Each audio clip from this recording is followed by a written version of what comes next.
उजाले उनकी यादों की।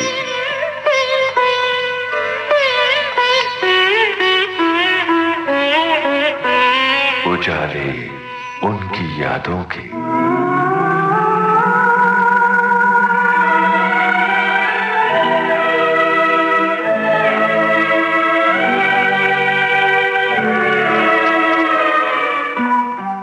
नमस्कार श्रोताओं, उजाले उनकी यादों के इस कार्यक्रम में अपनी यादों के उजाले हमसे बांट रहे हैं जाने माने निर्माता निर्देशक पार्थो घोष।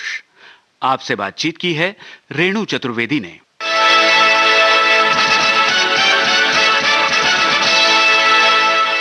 नमस्कार श्रोताओं, हमने आज ऐसी शख्सियत को आमंत्रित किया है स्टूडियोज में जिनका एक लंबा करियर है, बहुत सारी फिल्में और बहुत ही जिसको कहना चाहिए कि अच्छी फिल्में तो वैसे सभी बनाते हैं, हम ये नहीं कह सकते, लेकिन हाँ, उसको आप सब ने पसंद किया और बहुत अच्छी फिल्मों में से अगर नाम लें सबसे पहले जो आपको शायद जरूर याद होंगी, शायद तो नहीं कह सकते, 100 डेज। जी हाँ, बड़ी अपने आप में बिल्कुल अलग हट के एक विषय लेकर ये फिल्म आई। वहीं एक और फिल्म आई अग्नि साक्षी। तो कुछ इस तरीके की फिल्में बनाने वाले निर्माता निर्देशक, ढेर सारी फिल्में आपकी झोली में हैं क्योंकि बहुत लंबा आपका इसमें समय गुजारा है आपने, लगभग 42 वर्ष। जी हाँ, हम बात कर रहे हैं पार्थो घोष जी की, निर्माता निर्देशक हमारी फिल्मी दुनिया के।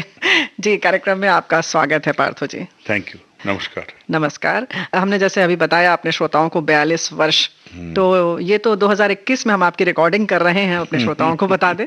और आपने कब शुरुआत की? एक्चुअली मैं टेक्सटाइल ग्रेजुएशन करके 72 का बैच हूँ मैं। अच्छा।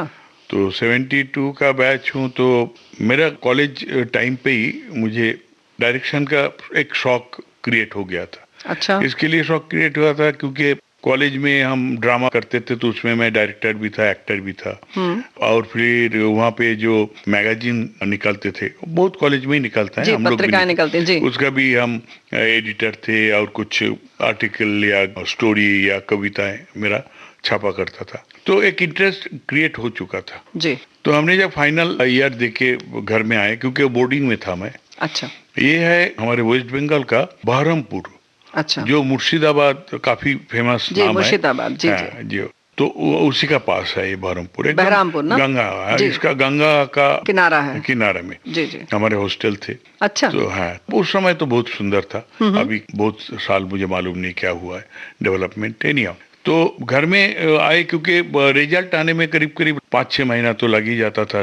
वो जो गैप था उसमें मैं कलकत्ते में थोड़ा सा कोशिश कर रहा था फिल्म का एंट्री कहीं मिल जाए, किसी से पहचान, क्योंकि हमारे फैमिली में कोई भी फिल्म लाइन में से जुड़े हुए कोई भी नहीं है जी। ना रिलेटिव्स में है ना हमारे फैमिली में। अच्छा, कोई मित्र भी नहीं? कुछ भी नहीं। अच्छा। कुछ दूर दूर तक कोई नहीं। तो मैं कोशिश कर रहा था इधर उधर पूछ के, इधर किसी से मिलना कि, पर कुछ हो नहीं रहा था। पर घर में पता चल गया जे मैं ऐसे इधर उधर जा रहा हूँ जी। तो बड़ा नाराज हो गए पिताजी भी, माँ भी। बोले तुमको भाई इंजीनियरिंग पढ़ा है और तुम अभी का फाइनल, अभी रिजल्ट आने वाले हैं जी, और तुम ये सब क्या फालतू काम कर रहे हो? नहीं ये सब मैं जाना नहीं, ये लाइन भी ठीक नहीं है, ये नहीं, और जो भी है उनका जो सोच उनका थॉट जी, सोच थे। बिल्कुल। तो मैंने सोचा इसका मतलब यहाँ रह के तो, कलकत्ते में रह के तो मैं कुछ भी नहीं कर सकूंगा। अच्छा। तो मैंने एक डिसीजन ले लिया। हाँ। मैंने अपने आप में। अच्छा। हमने बोले जे घर में जे नहीं, मुझे यहाँ काम नहीं करना है, कोई भी मिल में, पता नहीं मुझे इंटरेस्ट नहीं है यहाँ पर काम करने का, मैं बॉम्बे जाऊंगा। क्योंकि बॉम्बे एक्चुअली उस समय क्यों, आज भी फिल्म इंडस्ट्री अगर कहा जाता है तो बॉम्बे की कही जाती है, पर बॉम्बे में कोई पहचान नहीं, ना मेरा कोई रिलेटिव। अच्छा, लेकिन घर में आपने ये बताया कि आप टेक्सटाइल के लिए ही जा रहे हैं मुंबई? हाँ, डेफिनेटली। अच्छा, ये नहीं कहा फिल्म? नहीं, सवाल ही नहीं। मैंने बोला भूल गया मैं, पर कलकत्ते में मैं काम नहीं करूंगा। हाँ। तो थोड़ा नाराज हुआ है, क्या बोला आप लोग को यही प्रॉब्लम है ना जी, वहां जाके क्या काम मिलेगा नहीं मिलेगा। मैं 3 महीने के एक टाइम लेके जा रहा हूँ, मुझे मालूम नहीं वहाँ की क्या पोजीशन है।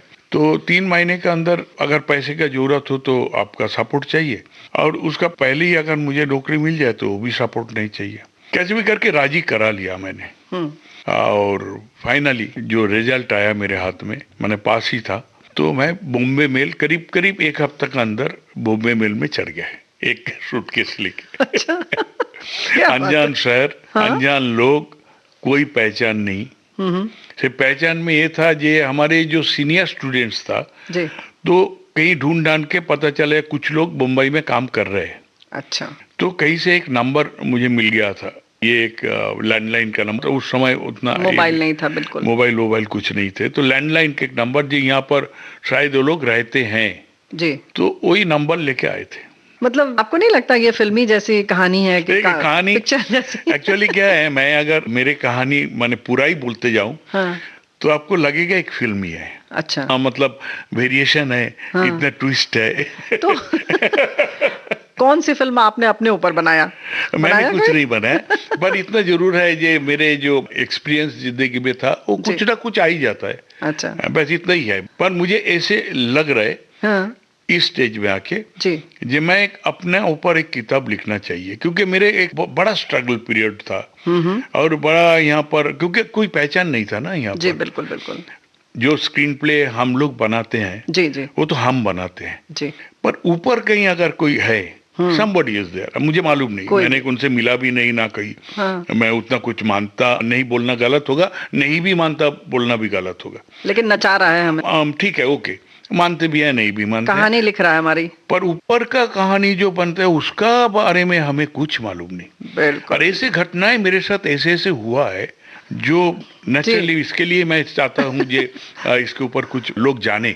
लोग जाने, हम सब जानना चाहते हैं, हमारे श्रोता जानना चाहते हैं, दोस्त जानना चाहते हैं। ये बात हम जारी रखेंगे और जानेंगे भी, लेकिन उससे पहले आपकी सुपर हिट फिल्म जैसे कि पार्थो घोष बन गए, सुन लेते हैं 100 डेज का ये गीत, है ना?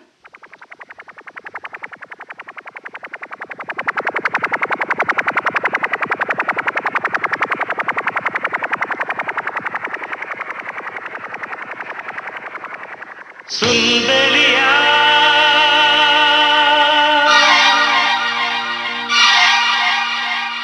शुक्रिया मेहरबानी, तू कहे तो नाम तेरे कर दूं सारी जवानी।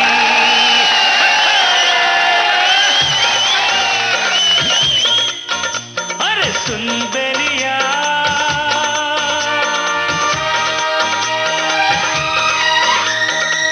शुक्रिया मेहरबानी, तू कहे तो नाम तेरे कर दूं सारी जवानी। तू कहे तो नाम तेरे कर दूं सारी जवानी।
छोड़ा मैंने, तू मुझे छोड़ न देना। मेरे दिल पर तू नहीं गर, क्या मेरी जिंदगानी हो। मेरे दिल पर तू नहीं गर, क्या मेरी जिंदगानी। सुन मैया, सुन बेलिया, सुन मैया।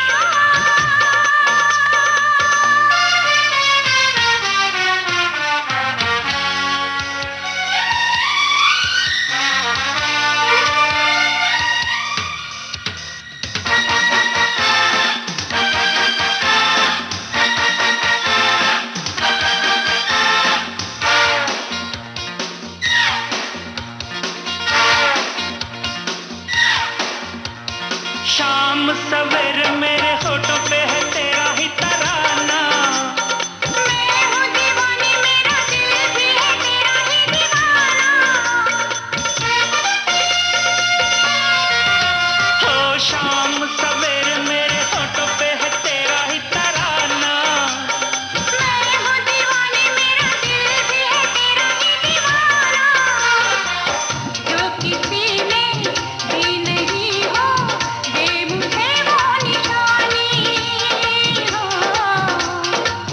जो किसी ने दी नहीं हो, दे मुझे वो निशानी। सुन बेलिया,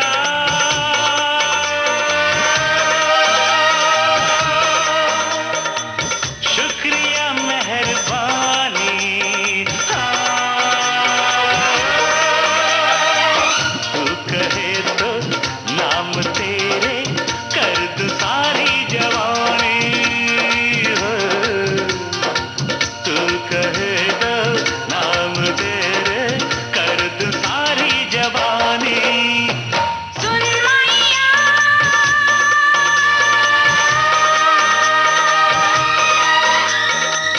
शुक्रिया मेहरबानी। तू कहे तो नाम तेरे कर दूं सारी जवानी हो। तू कहे तो नाम तेरे कर दूं सारी जवानी। सुन बेलिया, सुन मैया, सुन बेलिया, सुन बेलिया। गीत के बाद हम फिर हाजिर हैं और दोस्तों बात चल रही है निर्माता निर्देशक पार्थो घोष से। नहीं तो कहाँ से आप शुरू करना चाहेंगे? चलिए, ये जो पार्थ है दादा ही बोलते हैं सब, दादा ही बोलते हैं हमको, कि बंगाली को जी। दादा मतलब वो दादा नहीं, ग्रैंडफादर नहीं, बड़ा भाई, दादा मतलब बड़े भाई। बड़ा भाई। है। तो दादा आप ये बताइए कि चलिए फिर जो आप बता रहे हैं ट्विस्ट ट्विस्ट ट्विस्ट, तो हमारे श्रोता बड़े अब जिज्ञासु हो रहे होंगे कि अब क्या हुआ आपके साथ। चलिए, लैंडलाइन नंबर आए तो मिला कि नहीं मिला? और अक्सर ऐसा होता है कि सुनते हैं कि मुंबई जब जिस दोस्त का नंबर लेकर आओ वो दगा वो दे नहीं जाता मिलते, है ना? नहीं मिलते जनरली। ये नहीं हो, एक्चुअली क्या है, ये हमारा जो टिकट करके दिया था, मुझे जी। मालूम नहीं था, ये उसमें मेरा नाम का टिकट नहीं था। ओह, मैंने हाँ। स्लीपर का जी। वो टिकट जो बनाने वाला है वो किसी का नाम का टिकट हमको दे दिए थे। हमें ओह, उतना नॉलेज उस समय ऐसा था भी नहीं, इतनी दिक्कत नहीं थी। ये नहीं आओ, जी, तो मैं पकड़ा गया मुंबई उतरने का पहले ही। क्या बात टीटी है? का बोला आपका नाम, बोला ये, बोला ये तो अलग नाम है। तो पहला ही मैं बॉम्बे उतरने का पहले फाइन भरा। झटका लग तो गया। नहीं, फाइन भर के मुझे उतर के लगा कि ये शहर मेरे से बहुत कुछ लेगा। क्योंकि पहला दिन ही दादा स्टेशन में उतरते हुए मैंने फाइन भर के उतरा। हाँ, लेकिन लिया। सबक भी तो देगा ना, है सबक भी तो देगा, पढ़ाएगा भी तो पाठ कुछ। है है ना? सचमुच बहुत बड़ा पाठ मैंने पढ़ा है यहाँ पर। तो वो ना उतर के मैं फोन किया, मैं वो नंबर पे, वहाँ ही पीसीओ होते थे जी जी जी, स्टेशन के पास। वो नंबर किसी ने उठा लिया। क्या बात, वाह। तो मैंने बोला देखिए मैं ऐसे कलकत्ता से आया हूँ, टेक्सटाइल कॉलेज का लड़का हूँ, ग्रेजुएट करके आया हूँ। तो मुझे पता चला वहाँ से जी यहाँ पर कुछ टेक्सटाइल का कोई स्टूडेंट कुछ रहते हैं या कुछ बारे में। बोला हाँ मैं ही हूँ। या कौन सा कॉलेज का बोल रहे हैं? मैं भानुपुर। है भानुपुर का, मैं मतलब अराउंड 68 का बैच का हूँ, मतलब 4 साल हो गए। जी जी। बोला अरे तो फिर आप लोग कहाँ हो, ये नंबर कहाँ का है? हाँ। बोला शिवाजी पार्क का एक लॉज है, अभी जो शिवसेना का ऑफिस है ना, जी जी, एकदम शिवाजी पार्क का सेंटर, जी जी सर, उसका ठीक ऑपोजिट में एक गली था, उसी में वो लॉज था, नाम था दया लॉज। अच्छा। तो बोला हम लोग और भी स्टूडेंट है, मतलब आगे पीछे हम लोग एक ग्रुप जो टेक्सटाइल का ही ज्यादा लड़का यहाँ पर हम लोग रहते हैं। जी। तो मैं बोला मैं आ सकता हूँ? बोला आके, यहाँ तो बेड तो है नहीं, आना है आ जाओ। देख लो है? क्या है, कैसे रह रहे हैं हम लोग। सूटकेस लेके चले गए। देखा जी सब पुराना पहचान, और उन लोग को भी लगा जी अरे हमारे गांव से कोई आया है। हाँ। तो ऐसे बातों में कोई अच्छे भी दोस्त हो जाता है, कोई बात करने के लिए तैयार नहीं चले जाते हैं, जो भी है कोई एक आदमी मिल ही जाता है जिंदगी में। शायद कोई मिल गया था अभी। जी। उन्होंने बोला देखो भाई ऐसे है, ये जमीन पे अगर सोना चाहो तो हम चादर वादर देंगे, सो जाना। अच्छा। तो मैं बोला चलेगा, आप लोग हो तो भाई मेरा क्या प्रॉब्लम है, और जमीन पे सो जाएंगे। शुरू हो गया जिंदगी का सफर। सबसे बड़ी बात ये था जी उस समय मुंबई टेक्सटाइल का एक बहुत बड़ा एक सेंटर था। जी। मुंबई में मील से मील, मतलब कंटिन्यूअस मील। जी। तो किसी ने बोला वो हमारे वहां पर वैकेंसी है, किसी ने बोला हमारे वहां पर वैकेंसी है, अलग अलग मिल पे काम कर रहे हैं, आ जाओ। तो मैं चले भी गया। बोला कितने बजे आऊँ? आप मिलों के गेट पे है? बोला मेरा नाम बोलना तो मैं आ जाऊंगा, अंदर ले जाऊंगा, इसे मैनेजर या असिस्टेंट मैनेजर से मिला देंगे। चले गए। वो तो मिलके बोलता है ये कब ज्वाइन करना है? अरे बोला, मैं बोला अरे अभी तो आज 2 दिन भी हुआ नहीं, अभी ज्वाइन क्यों करूं मैं? हाँ। अभी तो मुंबई को पहले समझो तो ये शहर है क्या। हाँ। तो मैं बोला ठीक है, मैं बता दूंगा इनको, है? तो मैं 15 दिन में और फिर कहीं गया ही नहीं। मैंने बोला थोड़ा शिवाजी पार्क कैसे एक जगह था उस समय। हाँ। जी वहां से वॉकिंग डिस्टेंस में आपका समुंदर, बस शिवाजी पार्क ग्राउंड तब जी। भी था, जी। है? तो वो बड़ा मुझे इंटरेस्ट लग रहा था। वो आसपास की समुंदर जगह में, बहुत घूमने की बहुत जगह घूमने का जगह जी। था। जी। और कोई सिनेमा हॉल था उधर, कई है आज वहाँ भी है तो। प्लाजा, जी। है? तो मैं 15 दिन तो ऐसे ही टाइम पास किया। आपने टाइम पास किया तो भाई चलिए आप टाइम पास कीजिए और हम कुछ घूम लेते हैं मुंबई नगरिया, ऐसा?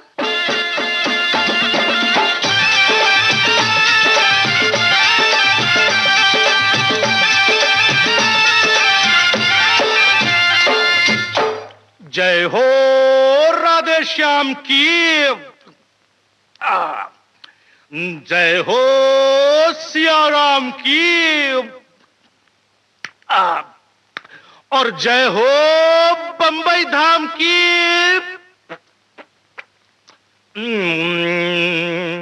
ई है बंबई नगरिया, तू देख बबुआ।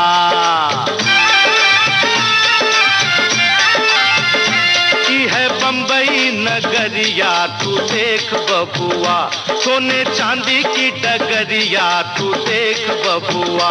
जादू टोने की बजरिया में, जादू टोने की बजरिया में, माया की नगरिया में बदले झटपट बदले मुकद्दर का लेख बबुआ। यह है बंबई नगरिया तू देख बबुआ, यह है बंबई नगरिया तू देख बबुआ।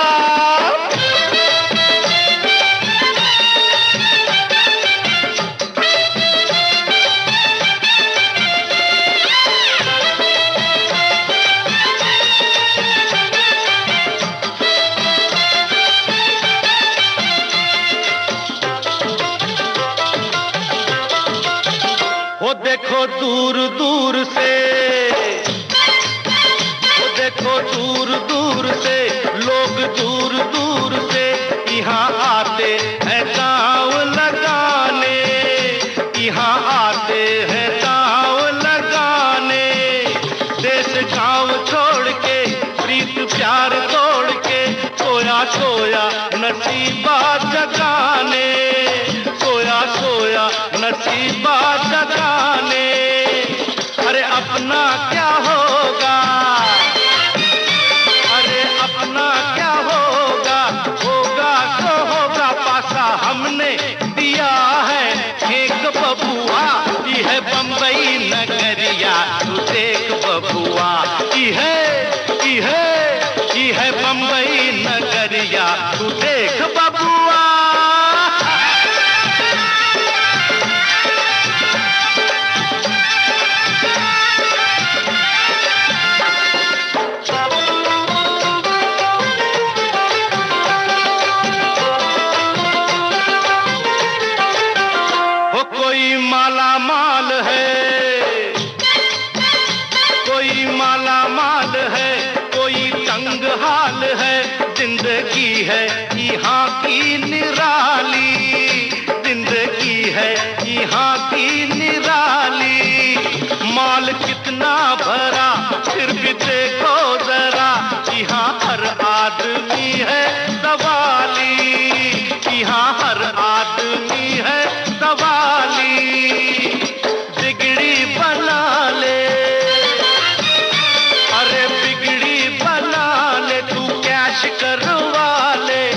अपने मुकद्दर का चेक बबुआ, ये है बम्बई नगरिया तू देख बबुआ, ये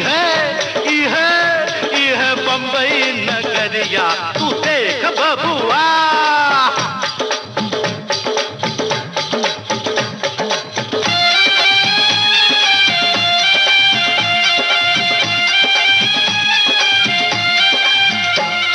शहरों में शहर है शहर बम्बई वाह, अरे वाह वाह बम्बई वाह, ये बात सभी है उल्टी फिर भी वारे बम्बई वाह, वारे वारे बम्बई वाह। बिन पानी का धोबी तालाब देखो देखो, यहाँ रेती पे पानी का भाव देखो देखो, घोड़ों पे करोड़ों का दाव देखो, हसीनों से सभी का लगाव देखो। कोई बंदर नहीं है फिर भी नाम बांद्रा, चर्च का गेट है चर्च है लापता, चर्च है लापता, चर्च है लापता। अजब है ये रंग अनोखा है ढंग, नई है तरंग नई है उमंग, कोई कंजूस है कोई है मलंग, मची है यहाँ देखो आपस में जंग, हाँ आपस में जंग, हाँ आपस में जंग। देख घुमा के अरे समंदर में जैसे है घुल गई भंग, ये रंग देख के मैं हो गया दंग। तो क्या समझे? ये है बम्बई नगरिया तू देख बबुआ, ये है बम्बई नगरिया तू देख बबुआ। गीत के बाद, जी हाँ, मुंबई घूमने के बाद हम पार्थो घोष से जो ये रोचक बात कर रहे हैं, वाकई आपकी कहानी बहुत मजेदार है। तो उसके बाद क्या हुआ, क्या किया आपने? मतलब आपने बिल्कुल नहीं सोचा कि फटाफट नौकरी ले लो और मैंने पैसे इसके ले लिए लो? पूछा नहीं, ये पैसे तो लेके आए थे, एक अच्छा। महीने का तो पैसे था ही मेरे हाँ, पास। मतलब तो मैं केवल- बोला नौकरी मतलब कभी भी मिल जाएगा। जब नौकरी मिल ही जाएगा तो थोड़ा सा पहले रास्ता बस्ता तो पहचान लूं। हाँ। है तो इसीलिए, और कोई कारण मतलब नहीं। सुकून से आपने सोचा कि शुरुआत करेंगे। शुरुआत तो 10-15 दिन बाद मुझे अच्छा एक ऑफर आ गया। अच्छा वो है नेशनल टेक्सटाइल कॉर्पोरेशन, जी, जिसका चार्ज गेट में main head office. Main office है, जी जी। वहां से हमें कॉल है, उसी का भी किसी का थ्रू से, तो वहां चले गए। मैं बोला ये तो ऑफिस है, हाँ। मतलब मिल में काम नहीं करना पड़ेगा, वो हाँ। इतना आवाज आ रही। वहां पर सडनली मुझे पोस्ट दे दिया प्लानिंग एंड डेवलपमेंट ऑफिसर, अच्छा, क्योंकि क्या बात? ग्रेजुएशन का ये था। जनरली ज्यादा डिप्लोमा वाले आते थे। जी जी, आपका मैं तो अच्छी, graduate किया हाँ, हुआ अच्छे इंस्टीट्यूट से पढ़ने के फायदा होता है। जी। कलकत्ता यूनिवर्सिटी का जी, जी। सर्टिफिकेट, तो ज्वाइन हो गया। हम्म। पर ऐसे ज्वाइन हुआ जे एनटीसी का अंडर में, नेशनल टेक्सटाइल कॉर्पोरेशन का में 24 मिल था। ओह, 24 मिल्स ऑल ओवर महाराष्ट्र, सिर्फ मुंबई में जी, जी। 4-5 था, बाकी सब बाहर। तो मुझे बोला गया ये देखिए आपको एक एक सेंटर में जाना है, जैसे पूना, सोलापुर, कोल्हापुर, ऐसे ऐसे जगह घुमा जो मैं वेस्ट बंगाल में भी नहीं घुमा। फिर आपका नांदेड़, धुलिया, 40 गांव, ऐसे ऐसे जगह, अच्छा, मतलब आप नाम भी नहीं सुने हाँ होंगे। हाँ बिल्कुल। और मतलब वहां जाके आपको विजिट करना मैंने होगा। विजिट नहीं करना है, वहां पर आपको रहना है पूरा, वहां पर आपका फैसिलिटी सब रहेगा। हाँ। क्वार्टर वाटर अंदर ही रहेगा, कोई प्रॉब्लम नहीं, गाड़ी वाड़ी सब प्रोवाइड किया जाएगा। आपको वहां का जो प्रॉब्लम्स है प्रोडक्शन साइड जी, से, जी, जी। ये मैनेजमेंट साइड से, वो सब आपको बनाना है जी। और वो हमें सबमिट करना है। तभी उसका विकास हो पाएगा, तभी डेवलपमेंट देखा सीधी जाएगा। बात है। क्या बात है। तो मुझे तो भेज दिए। हाँ, फिर? अभी भेजने के बाद मैंने, अरे बाप रे, वहां से क्या वो डर जाते थे। हाँ। मैनेजर क्योंकि जाहिर है, आप तो वो सर्वे अपना करने सेट आ है, रहे हैं, ये जी। मुंबई से आया हुआ आदमी है, बड़ा अफसर आ रहा है, बड़ा ऑफिसर आ गया, तो वो एकदम और खातिरदारी, गलतियां निकालेगा। खातिरदारी आया, जी। गलतियां नहीं निकले हमारे सपोर्ट में हाँ, लिखे, जो भी जी, है जी। whatever it is। तो मेरे लिए गाड़ियां खड़े है, मेरे लिए बेस्ट जो मतलब गेस्ट हाउस है वो दिया गया, जो खाना है आप आओ बोलो। भगत हो रही है। बहुत आओ। तो मैं बोला अच्छा ठीक है। हाँ। तो ये मैं एक एक जगह में 3-3, 4-4 महीना रहना पड़ता था। तो भाषा की दिक्कत नहीं भाषा आती थी? तो वहां पर देखिए, हिंदी तो मुंबई में सभी लोग करीब नहीं, करीब मुंबई में जानता तो था। लेकिन बहुत छोटी जगह की जहाँ आप बात छोटी कर रहे जगह पे हैं। जहाँ था वो मैनेजर, अच्छा, वो कर वर्कर से लेता बहुत था। कम अच्छा, संपर्क नहीं रहता जो था वहाँ आपका। पे ऑफिसर लेवल का लोग है, इन्हीं अच्छा, लोगों अच्छा, से हमें इसलिए कोई दिक्कत नहीं हुई। इसके लिए उतना कोई इंग्लिश या हिंदी। मतलब इतनी सुकून भरी जिंदगी छोड़कर आप कैसे ये फिल्में बनाने लगे? एक तो खैर, प्रॉब्लम हो गया जो मैंने जी। देखा, ये तो नौकरी में तो मैं घूमते ही रहूंगा, हाँ, तो ये चक्कर ही काटते रहूंगा। हाँ। तो मेरे तो फिल्म लाइन में जो सोचा था जब मैं कुछ डायरेक्टर बनने का हाँ। एक चांस लूं, तो उसके लिए तो मुंबई में रह ही नहीं पा रहा हूं मैं। हम्म। तो फिर मैंने एक सेक्रीफाइस किया। अच्छा, सेक्रीफाइस क्या था कि जो पोस्ट में मैं था ना, जी, उस पोस्ट में विद इन 3-4 इयर्स में मैं मैनेजर बन जाता था, बिल्कुल। मतलब मुंबई में ही। हाँ, लेकिन उस समय भी जो आपकी स्थिति थी वो काफी सुविधाजनक थी और बहुत सुरक्षित थी। सुविधाजनक, जी। बहुत सुविधाजनक। फिर पर मैंने ये सोचा कि मैं फिर फिल्म लाइन में आ नहीं पाऊंगा। मतलब तब भी आपके जहन में वो था मैं सपना? था, मैं आया ही बॉम्बे ओ, हाँ, फिल्म हाँ, के लिए। ये तो मम्मी पापा को झूठ बोला वो गया तो था। है झूठ बोल के, क्योंकि यहाँ पर देखिए दूर रहेंगे ना तो आपको फैमिली से फोन पे ही बात होगा, बिल्कुल। और तो किसी से बात नहीं होना, या लेटर से। जी। तो मैंने उनको बोला, जी देखिए मेरे कुछ पर्सनल प्रॉब्लम है, मुझे ये पोस्ट से आप निकाल दीजिए। अच्छा। तो बोला क्यों सडनली, क्या प्रॉब्लम? बोला नहीं मेरे कोई प्रॉब्लम नहीं, ऑलरेडी मैं 5-6-4-7 जगह आ गए, राउंड मार, साल भर निकल गए, 7-10 साल। मैं बोला अभी नहीं, अभी ये तो टू मच हो गया है, तो मतलब फंस ये गए तो इसमें आप। फंस गए मैं। तो मुझे डिग्रेड करके, मेरे डिग्रेशन करके मैं मिल में आया सुपरवाइजर बन के। अच्छा, ताकि मुंबई में रह सकें आप। मुंबई में रह सके। दादा, वैसे तो दिल कर रहा है कि आपसे यूं ही बातें करते रहें, लेकिन गीत भी बहुत जरूरी है, तो यहाँ एक गीत सुन लेते हैं।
देवी पर कुछ फूल लगन के सहरे में, कुछ फूल तो चढ़ते देवी पर, कुछ फूल लगन के सहरे में, कुछ फूल अर्थी पर चढ़ते हैं।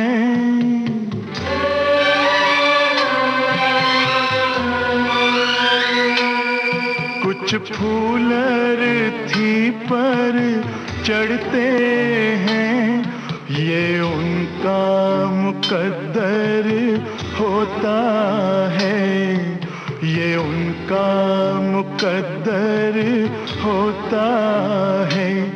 दुनिया में सिकंदर कोई नहीं, हाँ वक्त सिकंदर होता है, हाँ वक्त सिकंदर होता है।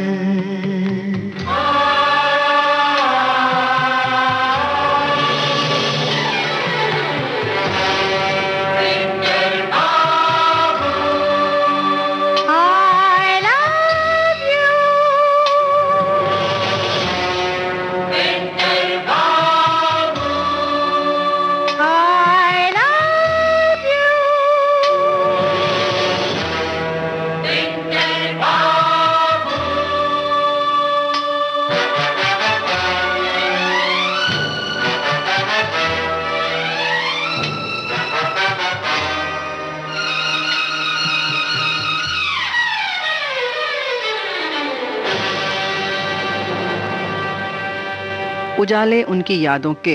हम बात कर रहे हैं इस कार्यक्रम में निर्माता निर्देशक पार्थो घोष से। इस गीत के बाद दोस्तों हम फिर हाजिर हैं और बहुत ही रोचक बात चल रही है दादा के साथ। तो क्या आप समझदारी से चले? वैसे तो आपकी जो समझदारी आपकी बातों से समझ में आ रही है। आपने मुंबई में रहने का फैसला किया फिर? नहीं, समझदारी नहीं था। हाँ, क्यों? इसके लिए मेरे ये जो लाइन था, फिल्म लाइन, जिससे तो मेरे कनेक्शन ही नहीं था। नहीं, लेकिन मुंबई में रहने का आपने तो मुंबई सोचा? में रहना मतलब ये नहीं है जे हमें फिल्म लाइन में कोई चांस मिलेगा। अच्छा, या कुछ मैं बन पाऊंगा। तो फिर कैसे मिला चांस? रिस्क। तो लेकिन फिर उसके बाद क्या हुआ? उसका बाद है ढूंढना। अच्छा, 3 साल चले गए सिर्फ किसी को पास पहुंचने के लिए। तो कैसे ढूंढते कैसे थे? ढूंढते मतलब उन लोगों को बोलता था, कोई जानता है तो फिल्म लाइन का किसी को, या ये किसी, मतलब जो भी मिलता था। मैं एक ही क्वेश्चन था, यार फिल्म लाइन में किसी को जानता है क्या?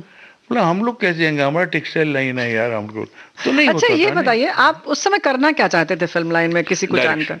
अच्छा, डायरेक्शन एकदम, ये आपका बिल्कुल एकदम स्पष्ट एक था। ही लक्ष्य था ओह, कि मैं डायरेक्टर बनूंगा। क्या बात है, ये बहुत बड़ी बात है वैसे। ये हुआ था मेरे कॉलेज लाइफ से मेनली, टेक्सटाइल कॉलेज में। जी जी महीना में 30 दिन 31 दिन होता है ज्यादा से ज्यादा। जी जी जी। मैंने महीना में 40 से 45 फिल्म देखता था। भाई अब तो हमें लगता है हमारे श्रोता फिल्में देखना शुरू कर देंगे ऐसे तो। क्यों देखता कमाल था? है, हाँ? और वो भी क्या, मतलब दारा सिंह से शुरू करके दारा सिंह जी बोलना चाहिए, मेरे एक इसमें उन्होंने हनुमान जी का रोल जी किया जी था। जी।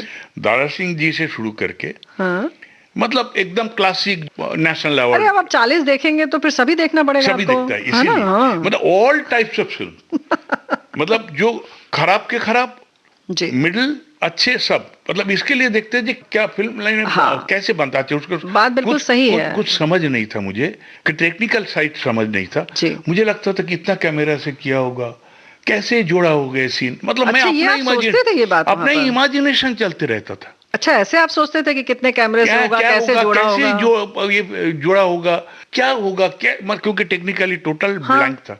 और मैंने पढ़ने का बहुत शौक था मेरा, मतलब स्टोरी रीडिंग का। जी जी। तो स्टोरी पढ़ते थे ना, तो उसको मैं विजुअलाइज करते, अगर फिल्म बनेगा तो शायद ऐसे बनेगा।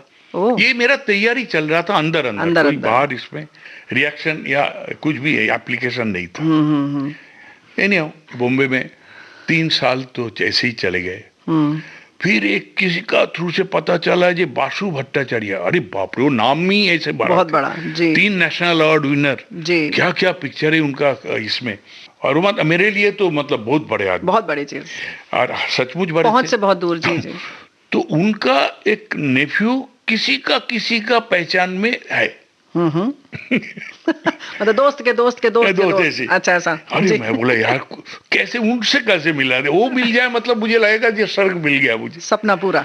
मतलब कोई तो एक मिला हाँ, फिल्म लाइन कुछ में। तो सुराग मिले। क्योंकि जी। मैं बहुत उस समय साई, मतलब बहुत नेचर में, आज काफी समय से ओपन होने लगा, तो बहुत बार मैंने स्टूडियो का गेट का सामने आए, देखा कोई भी जाने लगता है तो वॉचमैन बोलता है कौन है, कौन सा प्रोडक्शन में जाना है, क्यों आए हो, तो मैं सारा डरता था, रे मैं भी कुछ भी बेइज्जती ना हो जैसे जाए, ना हो, हाँ। फिर वापस चला जाता था, अंदर नहीं जाने का साहस था। जी। अल्टीमेटली हमें उनका नेपू उदयन नाम था, आज भी है शायद कलकत्ता में, इधर नहीं थे उस समय, उससे मुलाकात हुआ। अरे मुलाकात हुआ, देखा मेरा ही एज ग्रुप का था। अच्छा। और बस मेरा तो अंदर जो तूफान चल रहा था अंदर बस सब उगलना शुरू कर, अरे अच्छा ये सब्जेक्ट बन सकते हैं वो सब, और वो भी बड़ा इंटरेस्ट लेने लगा जी, अरे ये लड़का पूरा फिल्म लाइन से जुड़े हुए नहीं है पर ये तो बहुत कुछ करना चाहते हैं। हाँ। तो आ जाता था शाम को। अच्छा। और हम लोग को बीच पे घूमते घूमते कोई स्टोरी सुना रहा हूँ मैं, अरे ये स्टोरी मैं पढ़ के आया था, इसको फिल्म बन सकता है, वो कुछ ऐसे ऐसे चलते रहे। मेरा टारगेट था बासु भट्टाचार्य से मिलना। मैं बहुत बार बोला यार मुझे एक बार मिला दे, बोला बाप रे बाप, उनको सामने तो हम लोग का आवाज ही नहीं निकलते बहुत स्ट्रिक्ट है। हाँ। और मालूम नहीं, मैं कोशिश करूंगा, पर एक कोशिश में आप ही एक साल निकल गए। अच्छा। कोशिश ही कर रहे थे पर लेके नहीं जा पाया, फाइनली लेके गया। एक दिन बोला आज संडे है, जो आएंगे बैठेंगे, कई लोग मिलने भी आएंगे, ठीक है मैं मिला देता हूँ, पर मैं कुछ नहीं बोलूंगा, तुमको जो बोलना है बोले, जा सुनना है सुनो, तुम्हारा काम तुम जानो। हाँ बस मिला दिया मुझे। फिर मैंने हाथ जोड़ के बैठ गए उनके सामने, बोला अच्छा भाई क्या करते हो, मैं बोला मैं टेक्सटाइल का। तो टेक्सटाइल छोड़ के इधर फिल्म लाइन में क्या करना है, हाँ। क्यों आना चाहते हो, बोला नहीं मतलब मेरी इच्छा है, मैं क्या बोलूँ अभी, यही है जे मुझे सीखना है कुछ भी, कोई भी हालत में। बोला देखो मेरे पास तो असिस्टेंट ऑलरेडी है और मैं तुम्हें असिस्टेंट तो ले नहीं सकता हूँ। तो मैं बोला जी अच्छा ठीक है, पर कुछ कर सकता हूँ मैं कुछ भी। तो बोले देखो इतना मैं तुम्हें परमिशन दे सकता हूँ, मेरे शूटिंग अभी चल रहा है। उस समय उन्होंने गृह प्रवेश करके एक पिक्चर बना रहे थे। अच्छा। संजीव कुमार, शर्मिला टैगोर और सारिका, काफी पॉपुलर बहुत फिल्म बढ़िया, जी, जी। संजीव जी तो बाप, शर्मिला टैगोर भी उस समय, मतलब उन्होंने बोला देखो शूटिंग पे तुम आ सकते हो, मेरे परमिशन दे रहा हूँ, पर ऐसे कोने में घुरा खड़ा रहना, जब कोई अगर आपको डिस्टर्ब लगे तो मैं आपको बाहर निकाल दूंगा, बाहर मुझे डिस्टर्ब हो या कोई भी स्टाफ को डिस्टर्ब हो तो, पर मैं अलाउ कर रहा हूँ, ये तुम देख सकते हो आके। वही बहुत बड़ी बात और है। मेरे लिए बाप बहुत बड़ी बात। मैंने पहली बार शूटिंग में जाऊंगा, यही सबसे बड़ी बात वो है। भी बासु भट्टाचार्य की यार फिल्म। वो भी बासु भट्टाचार्य, यार ऊपर से संजीव कुमार जी, टैगोर। शर्मिला टैगोर, क्या बात बाप रे है। बाप, दोनों मतलब उस समय Superb। सुपर। जी। उन्होंने और एक मुझे मौका दिया, क्या? बोला ये मेरा एडिटिंग रूम है, बॉम्बे लैब का क्या होता था, ये गणपति जी का बाजू में, जी, सिद्धिविनायक के बाजू में ही बॉम्बे लैब बहुत फेमस था। जी जी। लता जी सब वहाँ ही रिकॉर्डिंग करते थे, बहुत बड़े लैब था। मेरी भी रिकॉर्डिंग हुआ, 100 डेज का ही रिकॉर्डिंग हुआ। अच्छा। हाँ, लता जी बहुत गाना गाए, 100 जी का सभी करीब करीब फीमेल सॉन्ग उन्होंने गाए। दादा आपने बताया कि स्टूडियो में रिकॉर्डिंग जैसे होती थी, तो क्यों ना स्टूडियो की बात चल रही है तो मन कर रहा है गीत यहाँ सुन लें।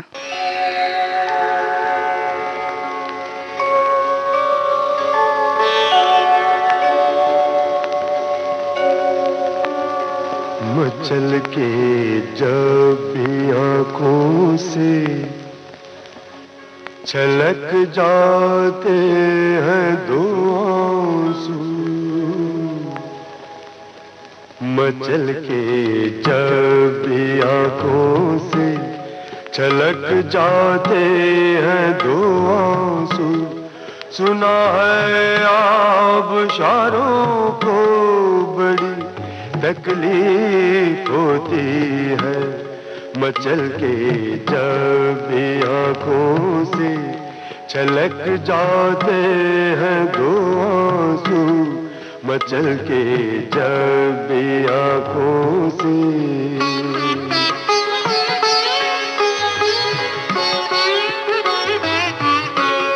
खुदारा अब तो बुझ जाने दो इस जलती हुई लौ को,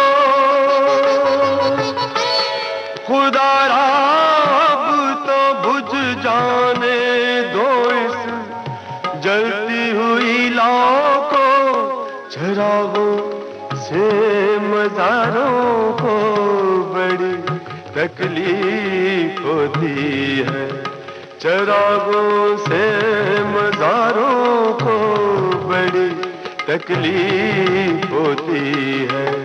मचल के जब भी आँखों से छलक जाते हैं दो आंसू, मचल के जब भी आँखों से।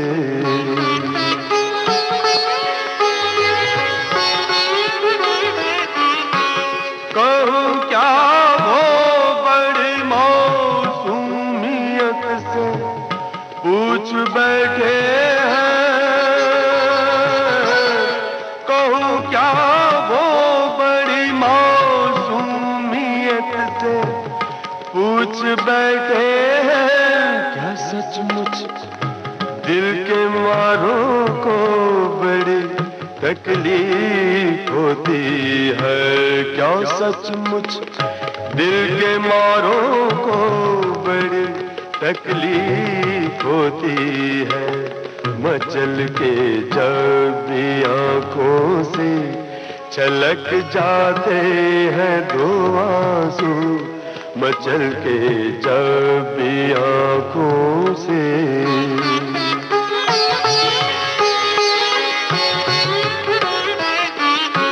तुम्हारा क्या, तुम्हें तो राह दे देते हैं कांटे भी, तुम्हारा क्या, तुम्हें तो राह दे देते हैं कांटे भी, मगर हम खाकसारों को बड़ी तकलीफ होती है, मगर हम खाकसारों को बड़ी तकलीफ होती है। मचल के जब भी आँखों से छलक जाते हैं दो आंसू, सुना है आबशारों को बड़ी तकलीफ होती है। मचल के जब भी आँखों से छलक जाते हैं दो आंसू, मचल के जब भी आँखों से छलक जाते हैं दो आंसू, मचल के जब भी आँखों से। उजाले उनकी यादों के इस कार्यक्रम में हम बात कर रहे हैं निर्माता निर्देशक पार्थो घोष से। दादा, आपने जैसा बताया कि स्टूडियो उपलब्ध नहीं होते थे, फिर कैसे मिल जाता था आपको स्टूडियो, कैसे काम बढ़ा आपका? तो उन्होंने उस समय जितने बड़े डायरेक्टर थे, मैंने थोड़ा नाम वाले, उनके लिए एक रूम वो लोग देते थे, एडिटिंग रूम फिक्स। अच्छा। तो बोले तुम एडिटिंग में जाके देख सकते हो।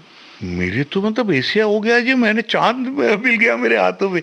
सही बोला बात है। Thank you sir, thank you बोल के मैं निकल आया। मुझे बोले यार पता नहीं ये कैसे, ये तो किसी को भाव नहीं देते, तुझे कैसे दे दिया?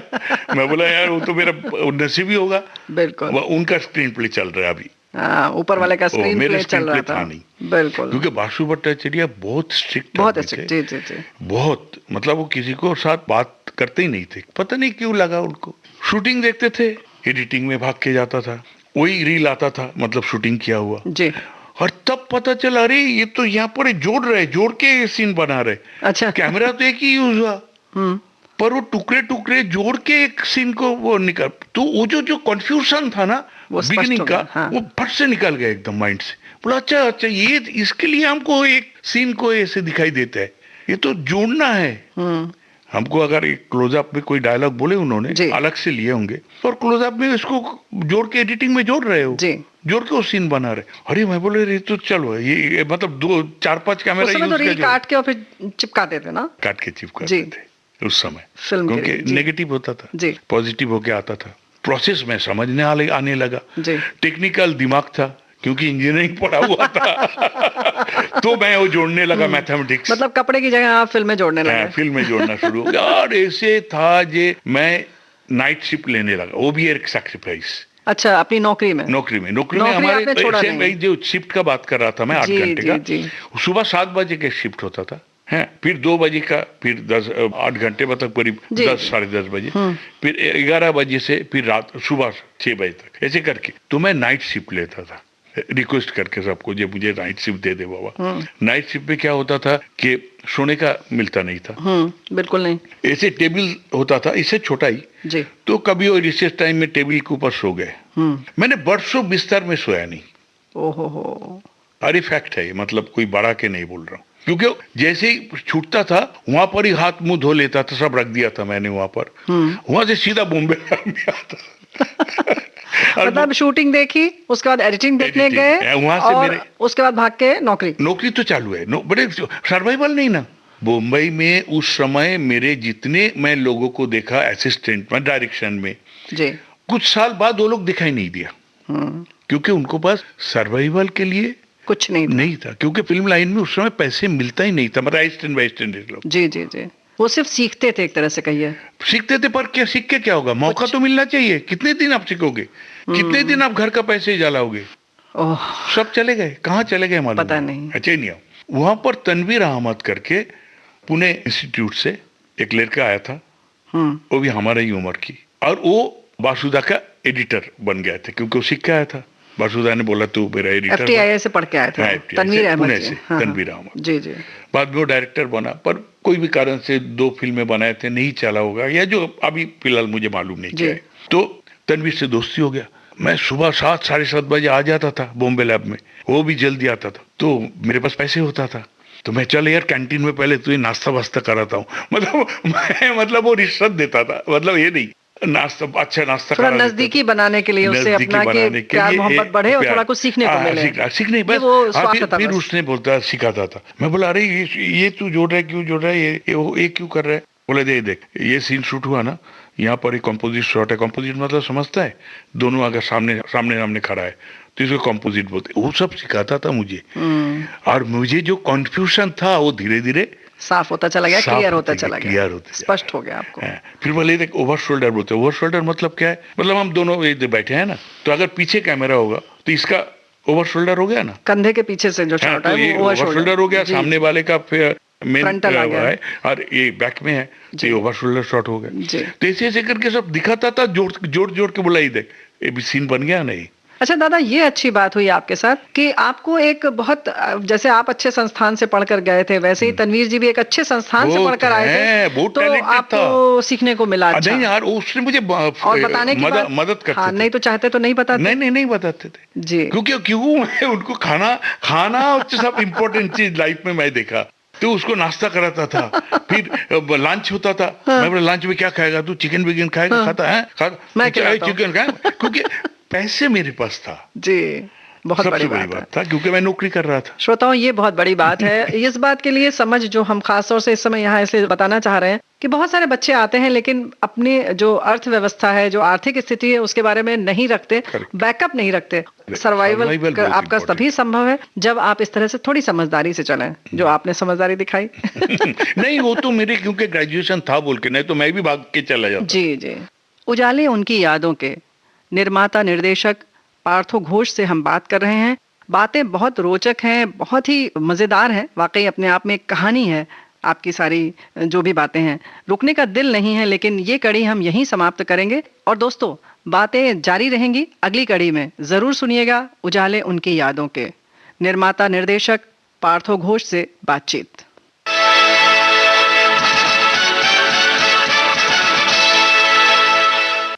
सुप्रसिद्ध निर्माता निर्देशक पार्थो घोष से रेणु चतुर्वेदी की लंबी बातचीत का पहला भाग आप सुन रहे थे। रिकॉर्डिंग इंजीनियर गणेश शिंदे, प्रस्तुतकर्ता जुबैर खान। इस बातचीत का दूसरा हिस्सा हम आपको सुनवाएंगे अगली कड़ी में। तब तक के लिए हमें अनुमति दीजिए। उजाले उनकी यादों के।